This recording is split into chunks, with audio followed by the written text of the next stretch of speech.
누가복음의 예수님 마지막 일주일 동안의 사역을 정리해 봅니다. 19장에서 23장은 예수님이 고난을 당하신 고난주일 내용입니다. 19장에서 예수님은 예루살렘에 입성하십니다. 첫째 날 일요일입니다. 오늘날 우리가 종려주일로 기념하는 주일입니다. 19장 45절에서 예수님은 성전을 정결케 하십니다. 둘째 날 월요일입니다. 마태복음 21장에는 아침에 예수님이 지나가시면서 무화과 나무를 보시고 저주하셨습니다. 마가복음 11장 19절에 의하면 저물어서 성읍에 나가셨습니다.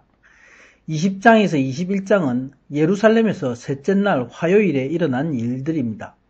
넷째 날 수요일은 기록이 없습니다만 언제나처럼 성전에서 가르치셨을 것입니다. 6월절은 유대력으로 목요일 저녁에 시작이 됩니다. 22장 7절부터는 목요일 저녁에 6월절 예식이 있고 여섯째 날 금요일 새벽 3시에서 6시경에 예수님이 붙잡히십니다. 그리고 22장 54절부터는 5차례에 걸친 신문을 받으시고 재판을 받으시고 십자가에 달리시는 긴 고난의 날입니다. 예수님은 해지기 전에 무덤에 붙이십니다. 안식일, 바로 큰 날이 금요일 저녁에 시작이 되고 이 날이 바로 무교절 첫날이 해당이 됩니다. 23장 56절에 여섯째 날 토요일, 바로 안식일에 주님의 시신은 무덤에 계셨습니다. 24장에는 안식일 후 첫날 일요일에 주님이 부활하십니다. 그리고 예수님이 승천하심에 대한 내용이 나옵니다. 오늘 본문은 화요일에 있었던 예수님의 권세에 대한 논쟁의 내용입니다. 예수님은 매일 성전에서 백성들에게 복음을 가르치셨습니다. 이제 예수님이 성전을 정화하시는 사건이 일어납니다. 이 사건으로 예루살렘에 있던 종교 지도자들과 집권자들에게는 비상이 걸린 셈입니다. 산헤드린 공회에서 저들이 모여서 이 예수님을 어떻게 해야 될 것인가 아마 대책을 논의했을 것입니다. 그러나 많은 무리들이 예수님을 따랐기 때문에 함부로 할 수가 없어서 고민하면서 예수님에게 대표자를 보냅니다. 한날 대제사장과 장로들이 함께 와서 묻습니다. 당신이 무슨 권세로 이런 일을 하는가? 이 권세를 누구에게 받았는가? 예수님께 묻습니다. 예수님이 사탄의 권세를 받아 이런 이적을 행하는 것이 아니냐는 것입니다.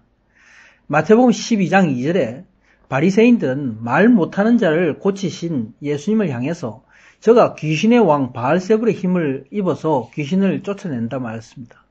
저들 생각을 아시고 예수님은 분쟁하는 나라마다 황폐해진다. 사단이 사탄을 쫓아내면 스스로 분쟁하는 건데 어떻게 저의 나라가 서겠느냐 말씀하신 바 있습니다. 세상에는 두 나라가 존재합니다. 하나님이 통치하시는 하나님 나라와 사탄이 통치하는 세상 나라입니다.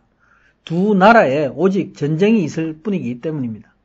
예수님은 권능의 하나님이십니다. 그러나 예수님은 자신의 권능을 손수 사용하지 않으셨습니다. 오직 성령님의 능력으로 능력을 행하신 것이었습니다. 이와 같이 믿는 성도가 성령의 충만을 입는 자가 되어야 한다는 것을 우리에게 모범으로 예수님이 보여주신 것입니다. 대제사장과 장로들은 스스로 자기가 의인이라고 생각했습니다. 하나님 나라 백성이라고 생각했습니다. 그러나 저들은 미혹을 받아서 사탄의 통치를 받는 자들입니다. 그런 사실을 자신들은 모릅니다. 저들의 물음의 내용은 바로 예수님이 사탄의 권세로 이런 많은 이적들을 행한다는 것입니다. 여기 질문은 마음에 저들이 계략을 만들어서 예수님을 해할 명분을 찾기 위해서입니다. 예수님을 고발해서 죽이기 위한 것입니다. 저들의 생각을 아시는 예수님은 저들 제사장들과 장로들에게 요한의 세례가 하늘로서냐 사람에게로서냐 묻습니다. 세례 요한은 많은 무리들이 인정하는 공인된 선지자였기 때문입니다. 그렇습니다. 예수님이 이 지혜로운 질문으로 저들이 의논합니다. 요한의 세례가 하늘로서라 하면은 왜 저들이 요한을 믿지 아니하였나 할 것이다. 하나님의 권위로 온 세례 요한과 함께하지 않았는가 문책을 당할 것이라 생각합니다.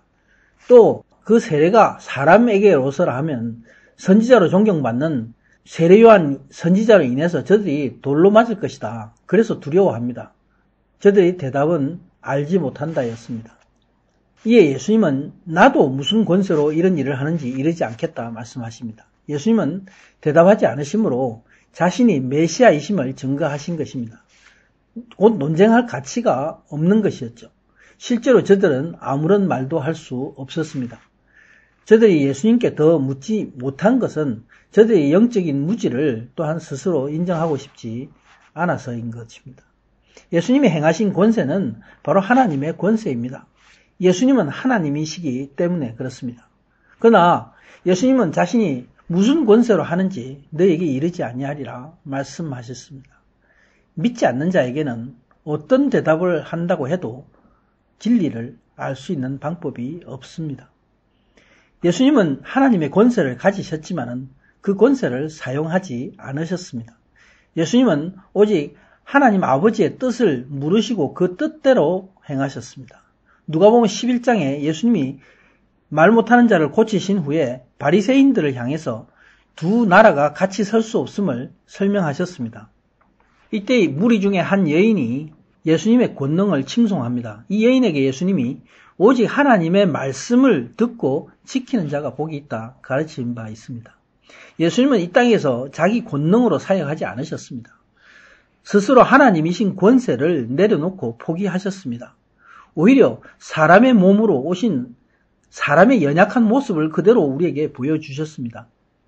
그리고 오직 성령님의 충만함을 받아서 성령님께 지배받으셨습니다. 이것을 우리에게 모범으로 보여주시며 성령의 충만을 받으라 가르쳐 주신 것입니다. 믿는 우리를 향해서 믿음으로 하나님의 권세를 가지고 세상 마귀를 이기라 보여주신 것입니다. 사람들은 자기의 욕심과 자기 유익을 위해서 하나님의 권세를 찾습니다. 지금도 많은 사람들이 병을 고치기 위해서 세상에 성공하고 자신의 권세를 높이기 위해서 하나님을 찾고 하나님의 이름의 능력을 구합니다. 이런 사람들은 예수님이 가장 싫어하시는 위선자 바리새인입니다. 밖으로는 하나님의 영광을 찾는다 이야기를 하지만은 사실은 자기의 유익을 구하는 자입니다. 오늘날 많은 교회에 팽배한 이런 신앙이 바로 하나님 나라의 권세를 모르기 때문에 그렇습니다. 믿는 자의 권세는 오직 하나님의 말씀을 순종하는 것과 성령의 충만함을 받는 것입니다. 이런 권세는 오직 하나님과의 관계에서 나옵니다. 하나님 나라의 백성의 권세는 육신적인 혈류에서 나오는 것이 아니라 예수님과 보혈로 하나 되고 말씀으로 하나 되는 거듭남을 통해서입니다. 이런 사람이 바로 진정한 하나님 나라 백성 권세자인 것입니다. 아멘.